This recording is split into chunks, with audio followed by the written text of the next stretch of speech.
wabarakatuh. Waalaikumsalam warahmatullahi wabarakatuh.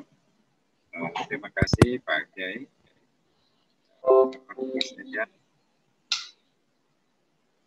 Kita masuk ke pertanyaan Pak Kiai. Bangga. Karena pertanyaannya terkait dengan pembahasan gitu. Langsung saja ini mohon maaf Pak Kiai izin bertanya kaitannya dengan musibah non alam berupa wabah COVID-19 yang belum kunjung berakhir, memberi ruang kepada manusia untuk kembali merenung dan mengambil pelajaran dari sejarah Rasulullah Muhammad SAW. Setelah menerima wahyu pertama surat Al-Alaq 1-5, Rasulullah sempat merasa takut dan bingung hingga Allah menurunkan wahyu surat Al-Mudaththir ayat 1-7. Terkait dengan surat Al-Mudaththir ayat 38 minggu kemarin Pak Kiai menggambarkan pernyataan manusia seluruhnya dalam kaitannya dengan kebebasan memilih yang telah ditegaskan oleh ayat-ayat yang lalu. Seakan-akan Allah mengatakan, hai manusia, kamu sekalian bebas untuk memilih jalan, maju atau mundur, ke arah kanan atau ke arah kiri. Bagaimana menurut Pak Kiai? Terima kasih. Pertanyaannya Pak Kiai. Nanti agak bingung Pak Cucu. Maksudnya itu dihubungkan dengan peristiwa Rasulullah yang tadi ada rasa takut gitu maksudnya? Rasa takut dan bingung? Ataukah dengan masalah COVID yang itu? Mungkin itu masalahnya ya. Karena panjang memang pertanyaannya ya mungkin itu Pak Kiai. Nah, jadi katakanlah pernah Rasulullah merasa kebingungan itu tadi setelah menerima surat Al-Alaq ya, Rasulullah pernah rasa takut dan bingung. Betul, itu masa patroh. Itu antara Al-Alaq sampai ke Al-Mudaththir itu ada dua pendapat. Masa patroh itu ada yang 30 hari dan ada yang 40 hari pendapat.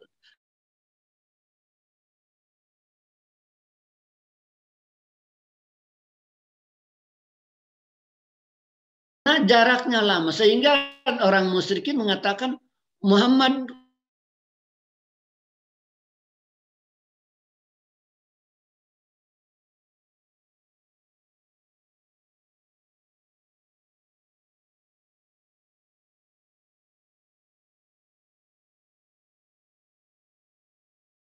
akhir untuk bukan, jadi beda konteksnya. Datangnya surat Al-Mudaththir dari 1-7 sampai wali rabbika fasbir ya ayyuhal mudaththir, justru itu saat khawatir, agak bingung, taslim.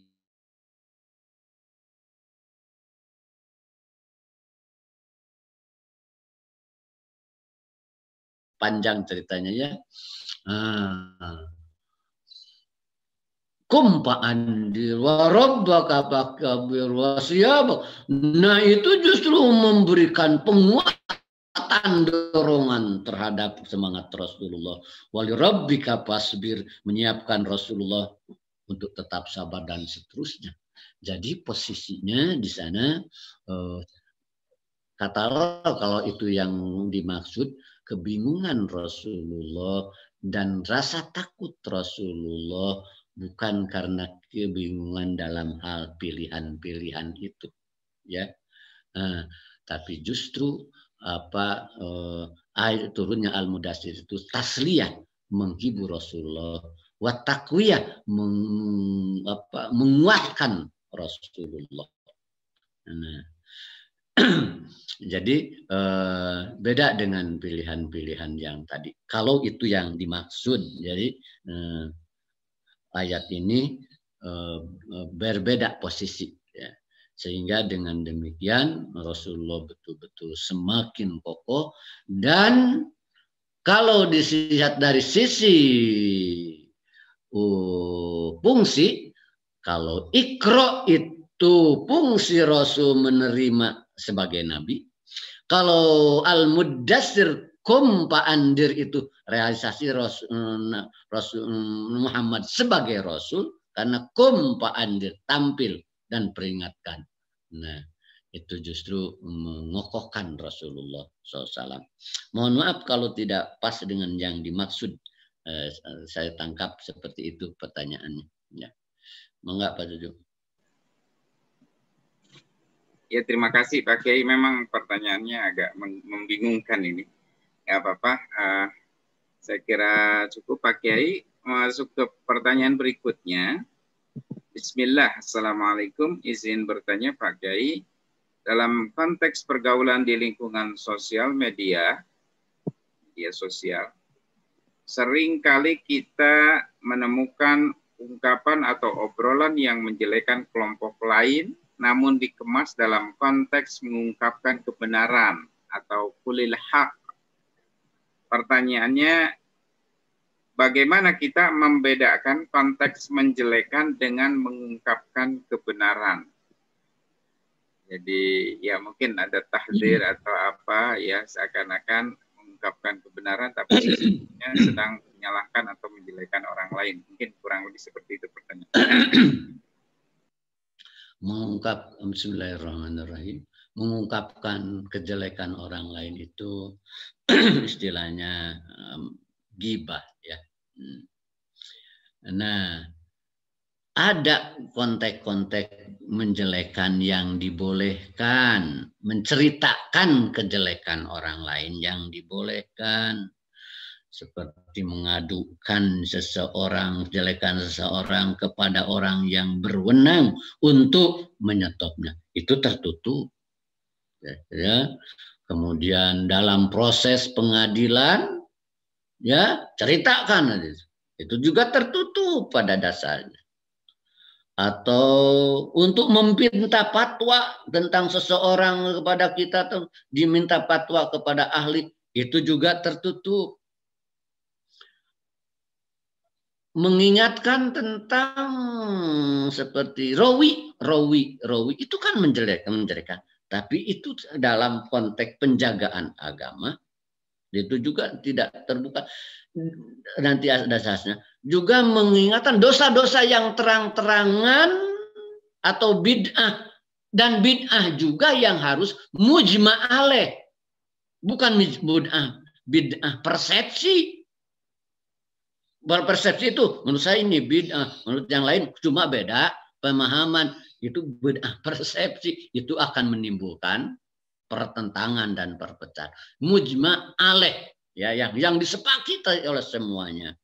Dan seperti juga mengislahkan, itu kita harus buka ya kan, mengislahkan antar seorang. Nah, kalau terbuka umpamanya menghina kelompok terbuka atas nama membela kebenaran, ya, nah, itu kalau terjadi ta'yir itu ngawiwirang, bahasa menyakiti, itu tidak bisa. Sebab saya hanya sedang memberantas kemungkaran, tapi dengan ta'yir mencoba, ya itu bahkan akan apa? Menimbulkan kemungkaran yang lain. Lihat di Al-Ghazali, betapa amar ma'ruf nahil mungkar itu ketat dengan syarat-syarat. Harus mungkar yang mujma' alaih. Kemudian dengan cara yang tidak boleh menimbulkan kemungkaran yang lain. Nah, masalahnya Pak Cucu, masalahnya dengan sikapnya itu. Pertama, penyakitnya pada ini, kata hadis itu, ijabu kulli dira'yin bira'yi. Itu masing-masing orang yang punya pendapat merasa paling benar. Nah ini, mengecilkan pikiran lain, menyalahkan yang lain, terjadi tanajuk. Nampak makitnya di sana. Atau merasa benci kepada kelompok lain dengan mudah ingin menyalahkan yang lain. Nah ini yang paling dikhawatirkan sekarang, ya, penyakitnya di sana. Bukan perbedaan yang membuat itu sebenarnya, tapi sikap terhadap perbedaan. tidak bisa membela kebenaran, menyampaikan kebenaran dengan cara yang tidak dibenarkan. Tidak bisa. Tidak bisa memperbaiki kebencian dengan kebencian yang sama. Diungkapkan dengan cara yang benci. Sebab apa? Pembelaan agama Allah itu, dakwah itu, perjuangan agama itu hakikatnya hanya menjemput pertolongan Allah. Menjemput pertolongan Allah hanya sah dengan cara yang terbaik yang Allah izinkan. Pernah saya ungkapkan ini. Coba lihat perjuangan Rasulullah. Kemenangan-kemenangan Rasulullah hanya terjadi karena hadirnya pertolongan Allah. Mengapa perang Badar menang? Cuma 300 lawan 1000 karena hadirnya pertolongan Allah. Mengapa perang Uhud kalah? Setelah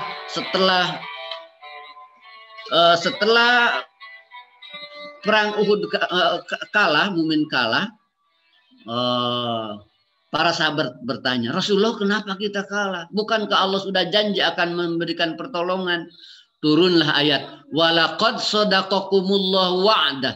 Allah telah membuktikan janjinya kepada kalian. Ittahussunahum, tatkala kalian membunuh mereka. Pan perang Uhud itu orang kafir sudah terseret lawan.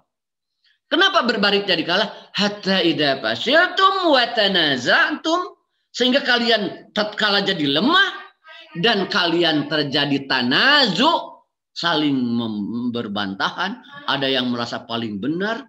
60 orang saja atau 50-60 orang saja di pasukan panah. Di sana Abdullah bin Jubair ada terjadi tanaju, pertentangan, sehingga terjadi pelanggaran. 700 tentara Uhud hanya sekitar tidak 10% yang terjadi tanaju, ada pertentangan, ya, sehingga seakan-akan Allah batalkan kemenangan itu karena tanaju disekat. Allah tidak mau memberikan kemenangan kalau di antara Muslim masih tanaju, saling salah, karena itu mengakar kepada mengakibatkan perpecahan. Perang Uhud. Kenapa perang Hunain? Muslim sudah kocar kacir. Padahal Muslim sudah 10.000. Bahkan ada yang menjelaskan 13.000. Sampai para sahabat berkata, ada yang berkata, lan nuglab min killah. Sekarang kita tidak akan kalah karena jumlah.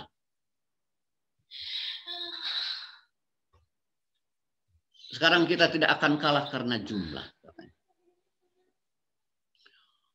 Bangga dengan jumlah, dengan kekuatan jumlah. Tapi apa yang terjadi? Karena bangga dengan kekuatan jumlah itu, akhirnya palam tubdi ankum saya. Jumlah yang 13.000 sama sekali tidak membantu mereka. Wadaqat alaikumul ardu. Nanti mereka merasa sempit. Summa walaitum mudbirin. Akhirnya mereka kocar kacir. Cuma karena bangga dengan kelompok, bangga dengan jumlah. Seakan-akan Allah tidak mau memberikan kemenangan. Selama Muslim bangga dengan dirinya, dengan kelompoknya. Selama Muslim tanaju di perang itu. Tidak. Jadi pembelaan agama, dakwah itu, hakikatnya hanya menjemput pertolongan Allah. Menjemput pertolongan Allah hanya sah dengan cara terbaik yang Allah izinkan. Bagaimana saling ejek, tasakhur, tanabuz, saling nyinyir. Tanabuz itu ada kampret, ada apa lagi? Sebutan kan itu tanabuz bil alqab, menyebut ungkat-ungkat yang itu tidak boleh. Dilarang itu Al-Qur'an. Tidak bisa membela agama Allah, dakwah agama Allah, berjuang untuk agama Allah dengan cara-cara yang tidak Allah izinkan. Ayat surat Al-Hujurat 11 sampai 12 ada 6 hal yang dia. Tapi sudah jadi kebiasaan saling nyinyir, saling menjelekkan. Ini sebenarnya yang menurut saya musibah lebih besar ketimbang Covid. Perpecahan di antara mukmin akibat itu. saya agak semangat karena sudah lama berpikir merasa kurang aman dengan kenyataan ini ya. Mohon maaf. Oh, ada Pak Mufid, terima kasih. Jadi mohon maaf ya Pak.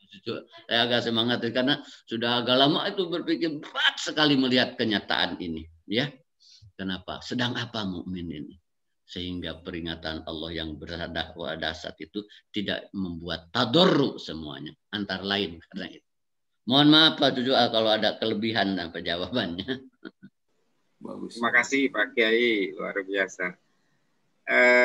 Ini satu pertanyaan lagi Pak Kiai, malah dua ini sekalian saya gabungkan saja karena ini terkait dengan corona, sama-sama tentang corona Pak Kiai. Masih ada waktu ini sekitar 7 menit lagi ya, mohon izin. Izin bertanya Pak Kiai, ada seorang guru sufi di Jakarta. Beliau sudah mengobati baik fisik maupun non-fisik secara gratis sejak tahun 90-an. Dalam menghadapi corona seperti ini, beliau berpendapat bahwa corona memang ada tapi tidak banyak. Selebihnya yang terjadi saat ini adalah musim pancaroba disebabkan Indonesia di bawah garis khatulistiwa sebagaimana India beberapa waktu lalu. Beliau dengan keyakinannya mengatakan bahwa murid-murid beliau dijamin dari terpapar virus corona. Dan terbukti hingga sekarang hampir semua murid-murid beliau aman dari hal yang dimaksud. Pertanyaannya, ungkapan tentang menjamin dari virus corona tersebut termasuk kesombongan atau memang keyakinan? Bagaimana kasus demikian dalam perspektif tasawuf? Itu pertanyaan pertama. Yang kedua ini, mohon izin bertanya, ada yang berdoa seperti ini Pak Kiai, Allahumma ba'id baina wa baina corona. Allahumma ba'id baina wa baina corona kama ba'adta baina sama'i wal ardi. Nah, apa doa seperti ini? Apakah doa seperti ini bisa dibenarkan? Itu ya Pak Kiai. Bismillahirrahmanirrahim. Tak terbayangkan itu pertanyaan itu ya. Yang kedua. Terus terang kalau tadi masalah yang sufi saya tidak berani mengomentari itu ya. Artinya apalagi menyalahkan itu mungkin pengalamannya dan berhak saja seseorang diberi kemampuan oleh Allah untuk melihat itu dengan basirohnya ya. Kalaupun saya bicara tidak sedang mengomentari itu apalagi menyalahkan ya.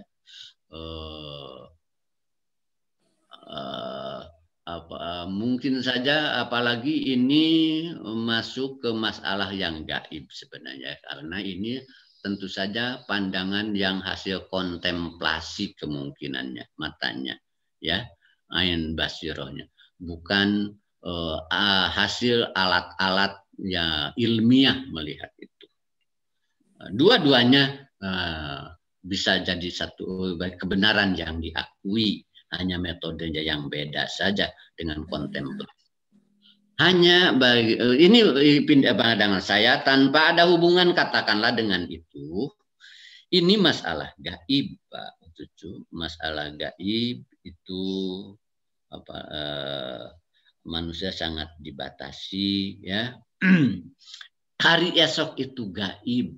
La tadri nafsum mada taksibu goda. Tidak akan ada seorang pun tahu apa yang akan dia lakukan besok. Ya. Kemudian Rasulullah juga dikatakan qul la amliku li nafsi natwan wala darran illa ma syaa Allah. Muhammad katakan la amliku li nafsi natwan wala darran. Katakanlah aku tidak memiliki kebaikan dan kemudaratan sekecil pun bagi diri. Illa masya Allah, kecuali apa yang Allah kehendaki. Walau kuntu a'lamul ghaiba lastaksartu, kata Rasulullah. Kalau aku tahu yang gaib, lastaksartu, pasti aku akan sangat memperbanyak yang wala mamassannya su, tidak akan kena yang kurang baik. Itu Rasulullah. Itu Rasulullah. Ya. Kemudian ada hal yang akan datang, Rasulullah suka mengatakan, tapi semuanya berdasar wahyu. Secara manusiawinya Rasulullah mengatakan, aku tidak tahu apa-apa yang gaib. Apa yang akan terjadi. Kemudian secara adab dalil ya ayyuhalladzina la tuqaddimu baina yadayillahi wa rasuli. Kalau bahasa Sunda mah la tuqaddimu baina yadayillah teh tekengi ngalalangkungan Gusti sareng Rasulna gitu. La tuqaddimu baina yadayillah bahasa Sunda mah la tuqaddimu baina yadayillah wa tekengin ngalalangkungan Gusti sareng Rasul. Sehingga tafsirnya wala taqulu illa ma yaqul. Kamu jangan mengatakan apa kecuali apa yang dia katakan. Allah katakan dan Rasul katakan. Nah, itu persepsi saya. Saya tidak ada hubungannya dengan yang tadi. Saya tidak punya kapasitas. Mungkin pengalaman yang sudah lebih jauh. Sementara saya belum masuk ke wilayah itu ya. Hanya itu yang hebat. Sedangkan dalam wacana Imam Syafi'i kata saya itu arfa'un nasi qadran man la yara qadrah. Manusia tertinggi derajatnya adalah manusia yang tidak mampu melihat derajat dirinya. Kenapa? Karena manusia terbaik adalah orang terdekat dengan Allah. Orang terdekat dengan Allah berarti bisa melihat, mengapresiasi keindahan dan kebesaran Allah. Orang yang mampu mengapresiasi keindahan dan kebesaran Allah, maka lenyaplah dirinya, hancur luluh di hadapan kebesaran Allah. Nah, itu perspektif yang itu tasawuf dari Imam Syafi'i. Ya. Sekali lagi, saya tidak menghadapkan dengan apa itu. Dan juga pertanyaan sebaiknya tidak disebut siapa dan di mana gitu. Umum saja. Kemudian yang tadi itu doa yang kedua itu yang tak terbayangkan apa itu Pak? Allahumma ba'id bainana bukan baina ya. Baina wa baina corona kama ba'adta baina sama iwal ar. Aduh, ini luar biasa nih. Kreatif sekali ini bagus ya. Ini mungkin melihat corona dengan sebelah mata. Kalau Allah, apakah bisa dibandingkan? Tidak bisa dibandingkan dengan. Saya tidak menilai itu salah atau benar. Hanya doa ini mungkin diapresiasi adaptasi dari Allahumma ba'id bainana wa baina khotoyana kama ba'anta baina sama. Jauhkan aku dengan diriku dan kesalahan-kesalahanku sebagaimana engkau jauhkan langit dan dari bumi. Nah ini beda. Ya. Kalau ba'id baina wa baina khotoyayan itu mutlak, Pak. Karena kesalahan itu ya, sudah saja salah kapan. Mutlak. Tapi kalau musibat corona itu ya, bukankah di corona itu ada rahmat? Ya. Lagi pula banyak ayat dan hadis bahwa musibat-musibat itu justru Allah turunkan supaya jadi rahmat. Supaya kamu jadi orang sabar. Latublaunna fi amwalikum wa anfusikum. Akan aku turunkan cobaan kepada sekaitan hartamu, sekaitan jiwamu. Dan kamu akan dengar berbagai isu dari sana sini. Wa in tasbiru. Nah, itu sekitarnya. Kami turunkan berbagai musibat, penyakit dan bencana alam kepada umat-umat terdahulu. Apa harapan Allah?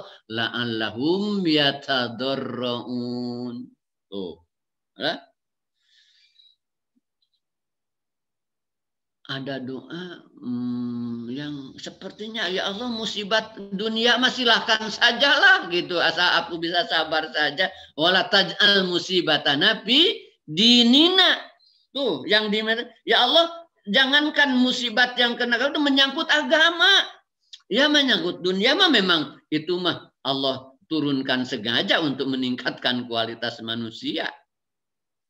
Ya, jadi rasa-rasanya menentang hadis-hadis itu mungkin dalam konteks tertentu ya itu bisa dibenarkan tapi tidak bisa ditarik mutlak seperti doa yang menjadi rujukannya ya.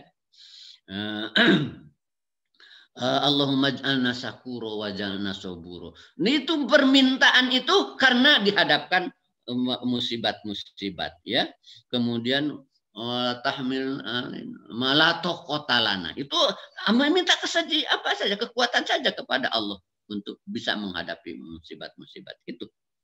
Oh, jadi ada kecuali ada doa yang ya Allah jangan aku beri musibat masalah agama, nggak apa-apa dunia mah, karena memang itu ya. Kalau mau sahabat dunia dan dunia kan justru seperti perpecahan ini dalam agama itu, musibat agama itu.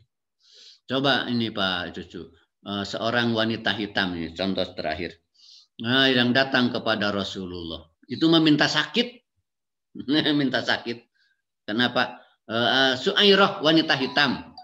Yarzo ini Rasulullah, aku ini kena penyakit ayan. Wa ini atakasyaf, dan aku suka terbuka aurat waktu. Ya apa? Tolong doakan supaya Allah menyembuhkanku. Ya, kata Rasul, doakan. Walakin in sabarti falakil jannah. Tapi Suairah namanya. Kalau kamu sabar, kamu dapat surga. Maksudnya tawaran. Mau sembuh atau mau penyakit? Sabar, kamu dapat surga. Malah pilihnya asbiru ya. Saya mah sabar saja. Artinya milih penyakit itu. Kenapa? Karena di penyakit itu surga ya, jadi tiket ke surga. Nah, jadi dalam konteks tertentu mungkin bisa dibenarkan doa itu Pak Cucu. Hanya tidak bisa dimutlakan karena seperti tadi justru hadis ayat-ayat merujuk bahwa kita harus siap menerima itu. Bahkan ada yang minta untuk diberi musibat seperti itu. Itu saja mungkin Pak Cucu yang bisa saya jelaskan, mudah-mudahan ada manfaatnya. Ya, selalu beda dengan pihak yang saya tidak sedang membantah yang beda ya. Kalau apa yang saya persepsi dan dia persepsi berbeda wilayahnya, berbeda metodologisnya. Itu saja mungkin Pak Cucu ya. Terima kasih. Aku qouli hadza astaghfirullahaladzim. Wassalamualaikum warahmatullahi wabarakatuh. Waalaikumsalam warahmatullahi wabarakatuh. Syukran katsiran Pak Kiai, luar biasa pembahasan pada pagi hari ini. Banyak sekali hal yang sudah disampaikan. Mudah-mudahan kita semua bisa mengamalkannya dalam kehidupan sehari-hari. Seperti biasa Pak Kiai, kita mohon dipanjatkan doa bermunajat kepada Allah Subhanahu wa taala untuk kebaikan kita semua. Di sini saya lihat alhamdulillah jamaah tambah mendunia Pak Kiai. Indonesia insyaallah hadir perwakilan-perwakilannya di sini, terutama ya para guru besar kita, para kiai, para dosen di lingkungan UPI ya. Terima kasih Pak Dekan, Pak Prof Karim, Prof Disman, di sini Pak Yuda. Banyak sekali ya, tidak bisa disebutkan satu persatu. Pak Yedi dari ITB ini, Pak Dr. Mufid ya. Alhamdulillah bisa hadir, terima kasih Prof Juntika. Mohon didoakan Pak Kiai kita semua supaya sehat walafiat, supaya kita senantiasa berada dalam perlindungan Allah Subhanahu wa taala. Bagi yang kurban, insya Allah di sini semuanya juga kurban. Mudah-mudahan kurban kita semua diterima oleh Allah Subhanahu wa taala. Rabbana taqabbal minna innaka antas samiul. Mangga Pak Kiai. Bismillahirrahmanirrahim. Oh iya, ada tadi dari Banjarmasin Pak Hasni Nur, dia selalu hadir. Dia wakil dekan 2 di IAIN Antasari. Alhamdulillah. Tadi minta didoakan kepada kita. Ya, sekalian kita berdoa untuk kita semua. Allahumma salli wa sallim wa barik. Amin ya rabbal alamin. Amin. Alhamdulillah hamdan yuafi majidah. Rabbana lakal hamdu kama yanbaghi li jalali wajhikal karimi wa adim sultani. Amin. Ya Allah yang maha pengasih lagi maha penyayang, Ya Allah yang Maha Pengampun lagi Maha Penyantun. Ampunilah kami ya Allah. Ampunilah dosa-dosa kami ya Allah. Ampunilah kedua orang tua kami ya Allah. Ampunilah dosa-dosa mereka ya Allah. Amin. Kasih sayangilah mereka sebagaimana mereka telah mengasihi sayangi kami di saat kami kecil ya Allah. Ya Allah, telah panjang Engkau uji kami dengan ragam bencana, bencana alam, bencana penyakit. Tapi kami yakin bahwa semuanya Engkau Maha Penyayang, Maha Suci dari kesalahan, Maha Suci dari kekeliruan, Maha Suci dari kedoliman. Engkau sayang dengan seluruh kenyataan ini ya Allah. Bukakanlah pikiran dan mata hati kami, sehingga kami mampu mengapresiasi kehadiran-Mu, harapan-Mu, nilai-nilai-Mu, rahmat-Mu melalui kenyataan ini semua ya Allah. Subhanaka ma'andamak, wa bi ahwalina ma'alamak, wa ala farajina ma'aqdarak. Anta siqatuna wa anta raja'una faj'al husna dhannina fika dawa'ana waj'al husna dhannina fika salahana. Ya Allah, Maha Suci Engkau, betapa Engkau Maha Agung, betapa Engkau tahu keadaan kami semua, betapa Engkau tahu harapan dan keinginan kami semua. Betapa Engkau mampu memberikan seluruh keinginan, kebaikan dan harapan kami ya Allah. Amin ya Allah. Engkaulah satu-satunya kepercayaan kami. Engkaulah satu-satunya harapan kami ya Allah. Jadikanlah husnudzon kami kepada Engkau sebagai obat bagi kami ya Allah. Jadikanlah husnudzon kami kepada Engkau sebagai sebab kesehatan kami ya Allah. Ya Allah, Engkau jadikan kami sebagai makhluk paling sempurna di atas makhluk-makhluk-Mu yang lain ya Allah. Engkau anugerahkan mata di mana kami gunakan untuk menatap keindahan segala anugerah-Mu ya Allah, tapi sedikit mata kami mampu melihat kehadiran dan keagungan-Mu dalam seluruh anugerah-Mu itu ya Allah. Engkau anugerah pikiran, hati dan kecerdasan. Kami gunakan untuk memikirkan segala sesuatu. Kecuali Engkau hanya sedikit saja yang hadir dalam pikiran kami ya Allah. Engkau anugerahi hati ya Allah. Kami isi dengan segala sesuatu kecuali Engkau ya Allah. Berilah kemampuan kepada kami ya Allah. Agar anugerah-anugerah terbaik dari-Mu, mata kami, pikiran kami, hati kami, semuanya dihiasi dengan keindahan keagungan-Mu, keindahan rahmat-Mu, keindahan sifat-sifat-Mu terindah ya Allah. Rabbana taqabbal minna innaka antas samiul alim. وتب علينا إنك أنت التواب الرحيم ربنا آتنا في الدنيا حسنة وفي الآخرة حسنة وقنا عذاب النار سبحان ربك رب العزة عما يصفون وسلام على المرسلين والحمد لله رب العالمين الفاتحة.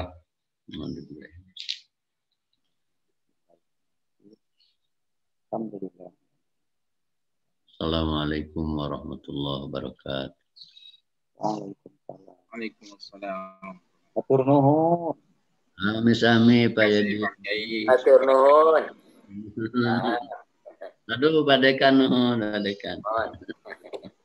Nuhun Pak Kiai, jazakallah. Samudina Pak Prof, nuhun Pak Dekan. Atur nuhun Pak Ya. Kiai. Doa Masya Allah. Terima kasih Bapak-Bapak Ibu semuanya.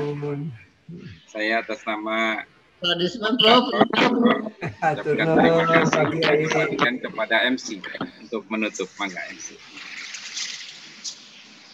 Alhamdulillah, terima kasih kepada Bapak Kiai Abdus Salam selaku guru kita yang telah memaparkan. Sekaligus lagi juga terima kasih kepada Bapak Cucu yang sudah memimpin jalannya diskusi tanya jawab, dan tidak lupa kepada para hadirin yang terhormat.